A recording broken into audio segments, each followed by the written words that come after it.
Today we're looking into the wild and wacky world of British sayings. Get ready to be chuffed to bits, cream crackered and left wondering what the heck a brass monkey has to do with anything. Grab a cup of Rosie Lee, get ready for a chinwag about some of the weirdest and most delightful British sayings out there. If you've spent any time in the UK, you've probably heard this phrase used to tell somebody to stop complaining or whining about something. But where did it come from?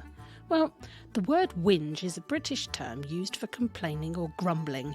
It's believed to have originated in Scotland in the 18th century and is thought to be a variant of the word whine. Over time, whinge became a common term in British English and it's still widely used today. As for the phrase, stop whinging, it's a no-nonsense way of telling someone to stop complaining and just get on with it. It's often used in a slightly exasperated tone by parents, teachers or colleagues who are tired of hearing someone moan about their problems. While it's unclear exactly when the phrase first came into use, it's likely that it's been around for quite some time. After all, we Brits are known for our stoicism and stiff upper lip, and we don't have much patience for people who can't handle a bit of adversity. The origin of the phrase stop whinging is probably rooted in the British tradition of keeping calm and carrying on, and it's a useful phrase to have in your arsenal when dealing with someone who just won't stop bloody moaning. Now this is an odd little phrase that simply means a really, really long time, as in, I haven't seen you in donkey's years. But where on earth does that come from? The origin of this phrase is shrouded in mystery, but it's thought that it comes from the rhyming slang donkey's ears, which translates to years. That combined with the fact that donkeys live quite a long time, up to 40 years in most cases, and donkey's years became a way of describing a period of time that feels like it's been going on forever. Regardless of its origins, donkey's years is a fun and light-hearted expression that's still widely used here in the UK. It's a bit like saying forever and a day or since the dawn of time. So the next time someone asks you how long it's been since you've seen them, you can reply with a grin and say, "Oh, donkey's years, mate." Now this next one has two parts to it. So the chuffed part is a slang term that means to be proud or pleased with oneself, and to bits is just a way of intensifying that feeling. So when you say that you're chuffed to bits, you're really saying that you're super proud or happy about something. But why chuffed? It's said that the term comes from the sound of a steam engine or locomotive chuffing along on its journey. The sound of the engine working hard and making progress was a symbol of achievement and success, and so chuffed became associated with that feeling of accomplishment. And as for the bits part, well, it's just a playful way of adding emphasis to the phrase. It's like saying you're so happy you're bursting into a million little bits of joy. This one's a slang term that's used to lay claim to something, often in a playful or informal way, just as the Americans would use the term dibs. The origins of the term aren't entirely clear, but it's believed to have originated in the UK in the early 20th century. One theory is that Bagsy is a shortened version of the phrase Bagsy this, which was used in the 19th century as a way to claim something for yourself. Another theory is that the term comes from the word bag, which was sometimes used in the UK to refer to a person's particular area of expertise or interest. That's my bag, baby. In this sense, Bagsy could have originally been used to indicate a person's claim to a particular area of known expertise. Over time, the term Bagsy came to be used more broadly to lay claim to anything from a seat on a bus to a slice of pizza. It's often used playfully among friends, with the understanding that the person who says Bagsy first has claimed the desired item or position. And absolutely nobody, no one, ever can take Bagsy away from you. I Bagsied that first. This one's kind of cool because it's rhyming slang made out of a slang term. So cream crackered is rhyming slang for knackered. Knackered means to be completely exhausted or very tired.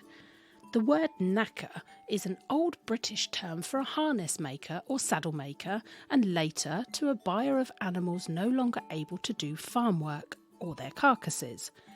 These workers were responsible for disposing of dead or injured animals, and they were known for their physically demanding and dirty work in the knacker's yard. That in itself is also a slang term that we often use to refer to an item that is no longer of any use, it's only fit for the knacker's yard. And so knackered became associated with the feeling of being completely worn out and past one's prime, much like the old horses that the knackers would collect. It's brass monkeys out there. What I'm trying to say is that it's really, really cold outside. One theory on the origin of this one is that the term comes from the old naval practice of stacking cannonballs on a metal plate or a tray, which was called a monkey. During extremely cold weather, the brass monkeys that held the cannonballs would contract, causing the balls to fall off. Hence the expression, cold enough to freeze the balls off a brass monkey. Who hasn't experienced the bone-chilling cold of a frosty winter day? We've all been there bundled up in layers and still feeling like we're freezing our tushes off.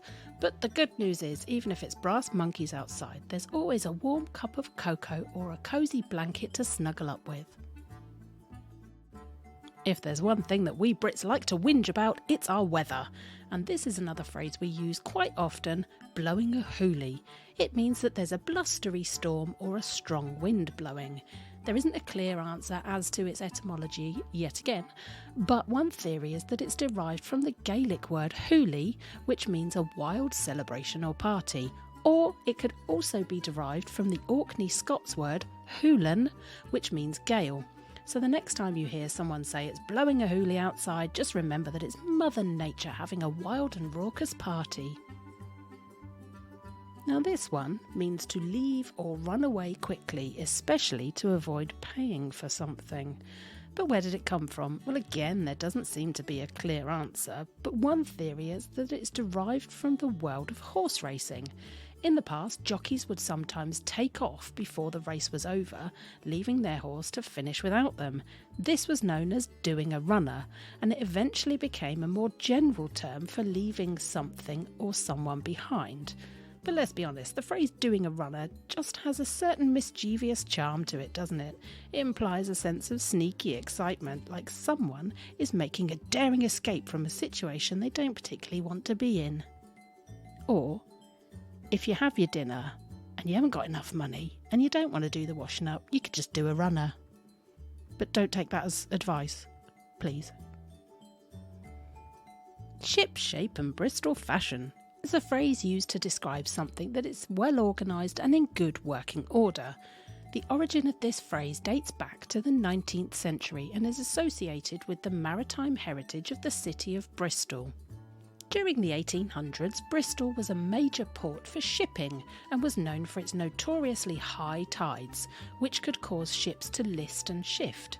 To avoid damage to the cargo, ships were required to be stowed in a particular way, with everything secured and in its proper place.